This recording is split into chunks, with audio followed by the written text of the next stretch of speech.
YCP నేరగాళ్లతో పోలీసులు చేతులు కలిపిన కబ్జా కథ. ఆంధ్రప్రదేశ్లో వైసీపీ నేతల కబ్జాలు ఎంత దర్జాగా సాగుతున్నాయో దానికి పోలీసులు ఎంతగా సహకరిస్తూ అక్రమాలకు కొమ్ము కాస్తున్నారో చెప్పే ఘటన ఇది.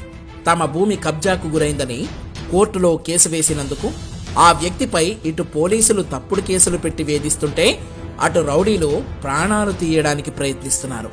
ముప్పవరపు చౌదరి అండ్ లీలా రామకృష్ణ ప్రసాద్ ట్రస్ట్ పేరుతో రిజిస్టర్ అయిన ఈ ట్రస్ట్ కింద పెనమలూరు మండలంలోని కానూరులో 1.32 ఎకరాలు, యనమల కుదురులో 2.98 ఎకరాలు, తాడిగడపలో 1.50 ఎకరాలు ఉంది.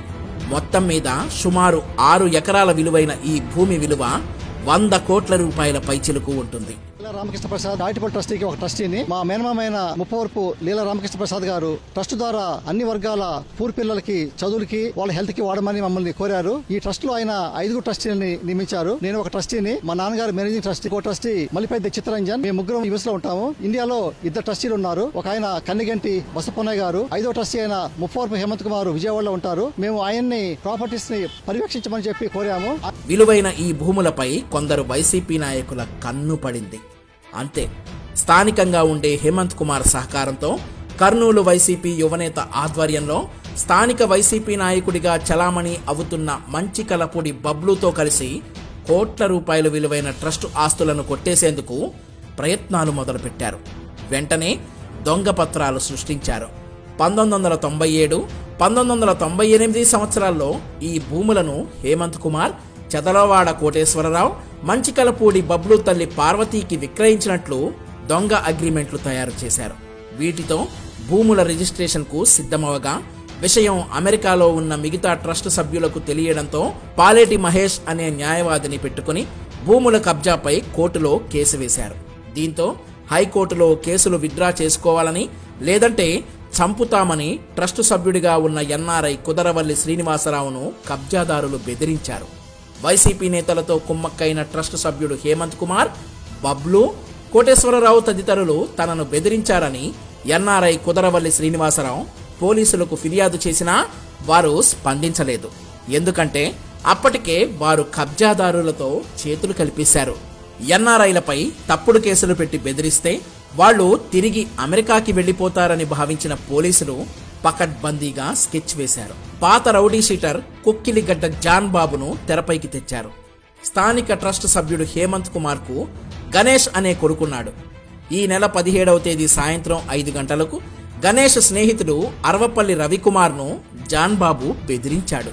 రవికుమార్ 6 గంటల 50 నిమిషాలకు పెనమలూరు పోలీస్ స్టేషన్లో ఫిర్యాదు చేశాడు. 7 గంటల 15 నిమిషాలకు పోలీసులు ఎఫ్ఐఆర్ నమోదు చేసేశారు. రవికుమార్ను ఎందుకు బెదిరించావు అంటే ట్రస్ట్ సభ్యులైన ఎన్ఆర్ఐలు తనకు సుపారీ ఇచ్చినట్లు చెప్పాడని రాసుకున్నారు. దీంతో ఎన్ఆర్ఐలపై ఎడాపెడా కేసులు రాసేశారు.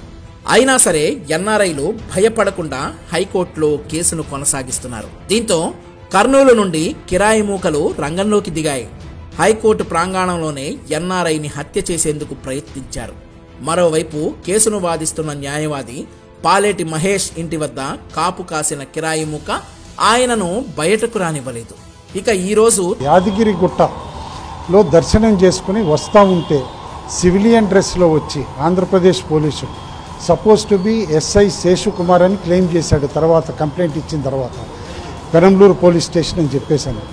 ముగ్గురితో పాటు అన్నమాట వచ్చి వీరిని పికప్ చేసుకుని చంద్రశేఖర్ గారిని, 2 ఆడవారిని, డ్రైవర్ని, బాబుని పికప్ చేసుకుని కూడా అన్నమాట 11ంటికి పికప్ చేసుకుంటే రాత్రి 7:30 వరకు ఊరంతా తిప్పి దేశమంతా తిప్పనమాట.